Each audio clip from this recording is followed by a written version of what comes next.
Gentleman from Virginia, Mr. Connolly, is recognized for 5 minutes. Thank you, Mr. Speaker. And I'm intrigued to hear my good friend from Florida talk about deficits as if the Republican Party, when it was the majority and controlling the White House, had nothing to do with creating record deficits after inheriting record surpluses. Mr. Speaker, as we continue in the path to economic recovery, and as we maintain our focus on putting millions of Americans back to work, we must reduce long-term deficits. I agree. The actions we have taken to stabilize the economy and to spur economic and job growth will be for naught if our long-term economic health is imperiled by ever-rising budget deficits. I stand here today in favor of a significant tool for deficit reduction, the dedication of unused TARP funds.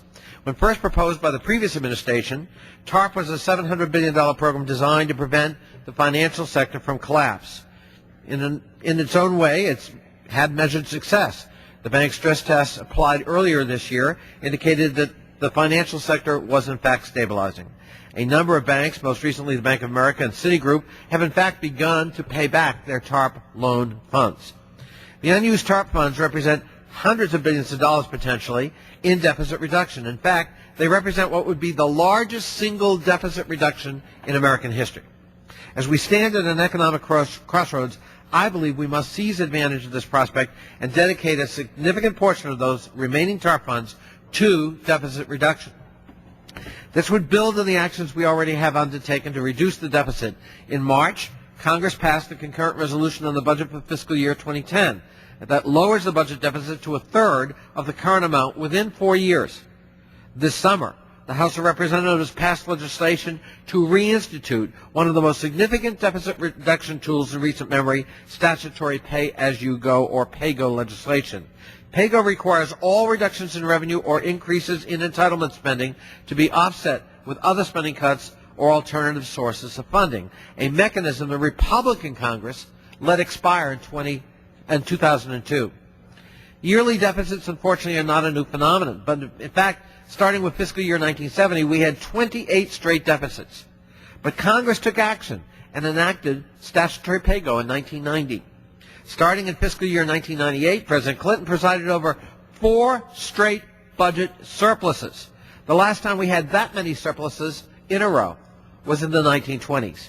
Sustained surpluses are the result of sound economic policy and fiscal responsibility, which quite frankly had been sorely lacking these past 8 years. Make no mistake, as this Congress took office in January, we were handed a deficit that was $1 trillion. How's that possible? How can we go from 4 straight surpluses with projected future surpluses totaling $5.6 trillion to an inherited $1 trillion deficit this year? How could record surpluses become record deficits? Fiscal irresponsibility. The current recession, which began in 2007 and accounted for $479 billion of the FY 2009 deficit, was the result of a concerted effort to avoid reasonable oversight of the financial sector. The risky and destructive behavior engaged in by a number of financial institutions was long ignored and, in some ways, subtly encouraged by a culture of deregulation on the other side of the aisle. The ensuing recession threw millions of Americans out of work and exacerbated the deficit. Fiscal irresponsibility was a hallmark of the Bush administration. 3 of President Bush's signature policies, his tax cuts, his prescription drug program, and his decision to start the Iraq War, resulted in further yearly debt of more than $670 billion. None of these policies were paid for. How could such gross fiscal irresponsibility occur by conservative Republicans? It occurred in large part because President Bush and the Republican-controlled Congress allowed statutory PAYGO to lapse in 2002, perhaps the most intellectually honest budgetary action they in fact took during that time period. And what should have come as no surprise to anyone, because of that action, or lack of action, budget deficits returned the very next year. By allowing PAYGO to die, the Republicans were no longer constrained in their spending habits. They coupled reckless behavior with reckless disregard for the consequences and now expect the American people to believe their newfound concern for deficits.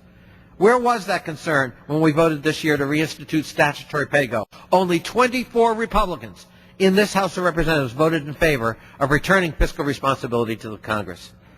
Mr. Speaker, long-term financial stability depends on the continuance of our fiscal responsibilities. Long-term job growth depends upon a stable and growing economy. Long-term economic stability depends upon sustainable federal budgets. Now, Mr. Speaker, is the time for the dedication of a significant portion of unused TAR funds for deficit reduction. The American people count on us. Thank you. I yield back.